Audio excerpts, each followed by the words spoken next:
Temos a tendência de achar que a essência faz a existência. Isso é diferente de buscar lidar com as situações. Quando se acredita em uma essência, uma pré-determinação, espera-se uma consequência específica. E se ela resultar em outra coisa, a tendência é que os outros sejam culpados por transgredir o que tinha uma essência, o que estava ali pré-determinado basicamente a acontecer. Então, quando a gente entende que a existência, os acontecimentos fazem a essência do ser, então temos que lidar com a angústia da surpresa, apesar de a gente acreditar que tomamos aí uma atitude com grandes chances de um bom resultado para nós e para os outros. Além disso, essa essência instável da condição humana existencial, ela só vai ser essência enquanto se repete, mas uma repetição coerente à realidade de fato. Do contrário, a ideia de essência permanente, ela vai constantemente negar fluidez nas escolhas e decisões, sempre prejudicando os outros ou transferindo culpas para tentar sustentar essa ideia de uma essência imutável que é capaz de fazer existir o que cabe a ela. E assim ocorre a má-fé sartreana, quando alguém evita ter que lidar com o existencial real, desejando impor a sua fantasia que vem de preconceitos morais, culturais, religiosos, crenças pessoais, comumente aí agindo sem mediação verdadeira entre o sujeito e a realidade de fato, geralmente prejudicando alguém em prol de sustentar essa fantasia de uma essência ou uma pré-determinação que é inalterável ou que não se deve alterar. Então essa ideia de essência imutável ou essência que não se deve mexer é, na verdade, uma necessidade de controle. E isso pode estar enraizado na nossa aprendizagem autônoma, moldada pela observação do ambiente familiar e social em que a gente cresce. Isso é inevitável, tá? Na infância, nossas observações nos levam a acreditar que o mundo dos adultos é organizado, é previsível, é sob controle, enquanto o nosso mundo infantil nos parece caótico, errado, sujeito a correções e que os resultados são os adultos que ditam. Então, com eles, parece que tudo está predeterminado e que eles têm um controle de tudo, portanto, há uma essência neles que faz as coisas darem certo. Quando atingimos a maturidade de entender conceitos como certo e errado, bem e mal, bom e mal, precisamos também desenvolver a consciência de que a realidade é complexa e, por vezes, a grande maioria das vezes, imprevisível. Em Sartre, somos condenados a ser livres por causa disso. Isso significa que, embora não possamos escolher plenamente as circunstâncias, somos inteiramente responsáveis pelas escolhas que fazemos e pelas consequências dessas escolhas.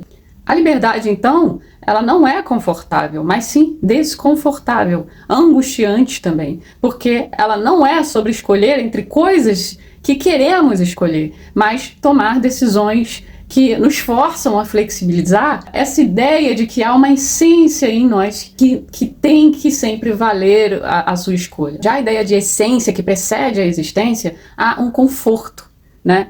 Que é uma não liberdade, que inclui alguém que nos obedeça ou nos diga o que fazer.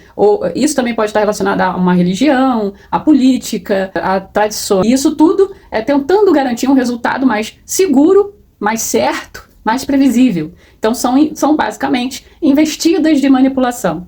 Mas permitir que a existência preceda a essência não é se deixar manipular? Não, porque manipulação é algo proposital para uma finalidade. A existência é diferente, ela oferta caminhos que interagem com outras realidades, e não apenas a do sujeito. Por exemplo, imagine um homem casado que engravida a amante. Assim vem a angústia, porque ele não escolheu bem lá atrás e chegou o ápice da consequência pelas suas decisões irresponsáveis. Entenda irresponsável aqui, não porque há uma questão moral social, mas porque havia a possibilidade dele impedir tudo isso, mas ele desconsiderou e tomou as decisões que tomou e chegou onde chegou. Então, a existência, o fato, vai abalar toda a sua ideia pré-determinada sobre si mesmo e sobre família, né? Que aí há uma essência de felizes para sempre, até que a morte os separe. Então, diante da realidade, ele agora tem as escolhas. Ou ele simplesmente mantém as crenças sobre uma essência predeterminada que o impede de tomar uma decisão diferente. Ou ele transforma essa essência em algo mais humanista, como diria Sartre,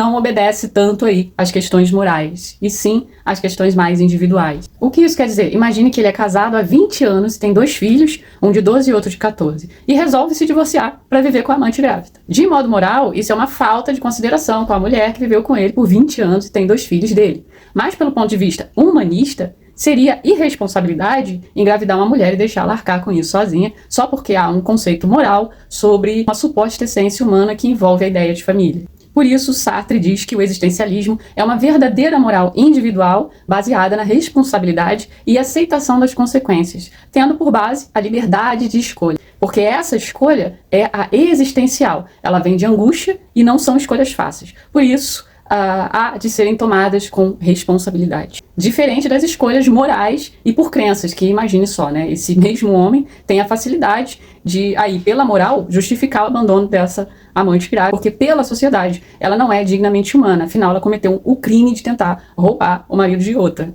Então perceba aí como a culpa recai com peso para somente um dos lados e o outro nem tanto. Isso para sustentar a essência do casamento inviolável e que o até que a morte separe. Por fim, esse é o motivo que o existencialismo de Sartre não é muito falado, porque ele possui uma responsabilidade que nesse mundo cheio de determinismos e essências imutáveis se transforma em uma carga bem pesada para o indivíduo. Parar para pensar, a maioria das nossas decisões estão sim sempre atreladas ao meio social e nem tanto ao nosso individual.